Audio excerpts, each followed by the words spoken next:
Hello বন্ধুরা, আজকে আমি আপনাদের সামনে একটা নতুন রেসিপি নিয়ে হাজির হয়েছি, জিরে রাইস। তাহলে দেখুন আমার জিরে রাইসটা কি করে বানাচ্ছি। এখানে আমি বড় এক কাপের আমি গোবিন্দভোগ চাল নিয়ে নিয়েছি। এখানে গোটা গরম মশলা নিয়ে নিয়েছি, আর এখানে জিরে নিয়ে নিয়েছি 2 চামচ জিরে নিয়ে নিয়েছি, এখানে নুন নিয়ে নিয়েছি, আর এখানে আমি ঘি নিয়ে নিয়েছি। এই চালটাকে তাহলে আমি 3-4 বার ধুয়ে নেবো, কারণ না যেহেতু গোবিন্দভোগ চাল এটাকে আর ভিজিয়ে রাখার কোনো দরকার নেই। এটাকে 3-4 বার করে ধুয়ে আর জলটাকে আমি ঝরিয়ে রাখবো। তাহলে এটাকে ধুয়ে নিচ্ছি।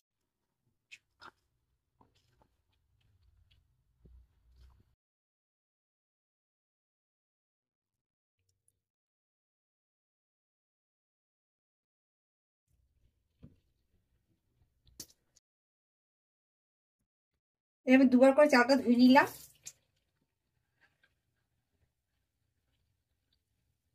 আর আবার ধুয়ে নিচ্ছি। এবার পরিষ্কার হয়ে যাবে চালটা।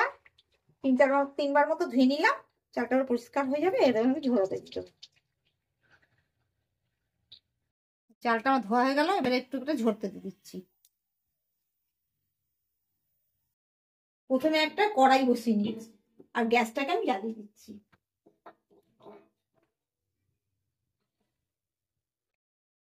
এর মধ্যে আমি 2 চামচ মতো ঘি দিয়ে দেবো।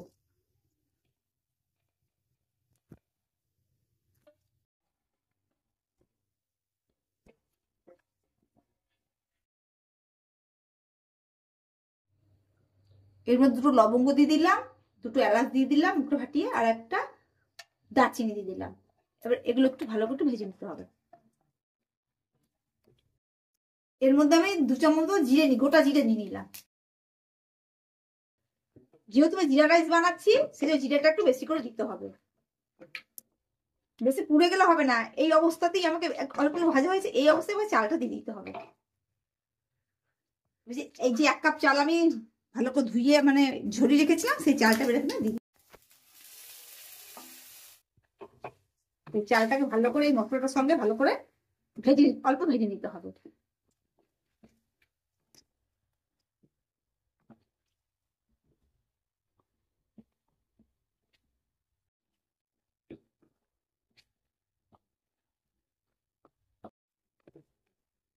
এর আঁচটা আমি একটু কমিয়ে নিয়েছি, কমাজি করতে হবে, নাহলে তো পুরো চালটা একদম ভেজে যাবে, কালো হয়ে যাবে। হালকা আছে, এটাকে একটু ভাজতে হবে ভালো করে, জিরের সঙ্গে ভালো করে ভেজে নিতে হবে চালটাকে। আমার এবার চালটা ভাজা হয়ে গেছে, এবার আমি এটাকে জল দেবো। যেই কাপের মাপ করে আমি চাল দিয়েছিলাম, যেহেতু গোবিন্দভোগ চাল, সেহেতু 1.5 কাপ জল দিতে হবে। এবার আমি জলটা দিয়ে দিই।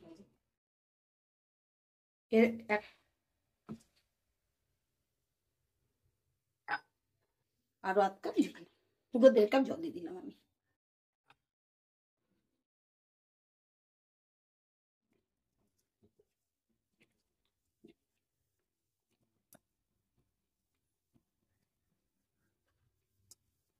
এবার নুন দিয়ে দিচ্ছি, অল্প চিনিও দিয়ে দিচ্ছি। ওপর দিয়ে কিছু কাঁচা লঙ্কা দিয়ে দিলাম আমি। সবগুলোকে ভালো করে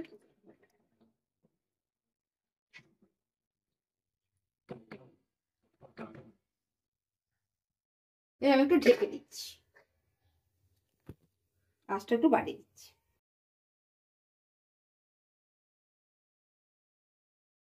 ঢাকাটা আমি খুলে একটু লেবু রস দেবো একটু। ঢাকাটা খুলে দিলাম, এর মধ্যে লেবু রস দিয়ে দিচ্ছি অল্প। লেবু রস দিলে কি হবে, একটা সুন্দর গন্ধ ছাড়বে। এটাকে আমি আবার একটু ঢেকে দিচ্ছি।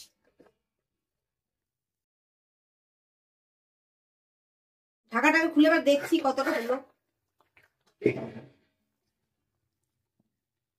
অনেকটা জলটা শুকিয়ে এসছে। হালকা হাতে নাড়তে হবে, নাহলে ভাতগুলো তো একদম ভেঙে যাবে।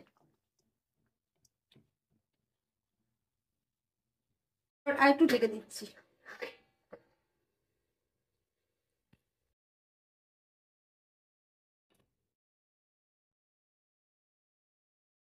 এটা হয়ে গেছে, আর একটু চালটা সেদ্ধ হলে এটা হয়ে যাবে। আর জলটা একটু, অনেকটা জলটাও আছে, এই জলটা একটু শুকিয়ে যাবে, তো আমার হয়ে যাবে। আঁচটাকে পুরো কমিয়ে দিয়ে আমি এটাকে ঢেকে রাখলাম, একদম আঁচটা কমিয়ে দিয়েছি। এবার ঢাকাটা আমি খুলে দিচ্ছি। দেখুন জল সব শুকিয়ে গেছে আর ঝরঝরা হয়ে গেছে, একবারে হয়ে গেছে।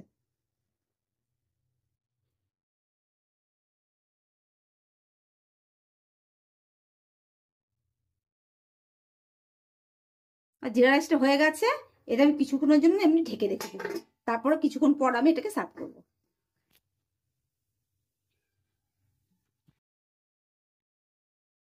এটা ঠান্ডা হয়ে গেছে, ঝরঝরে হয়ে গেছে, এবার একে আমি থালাতে বাড়বো।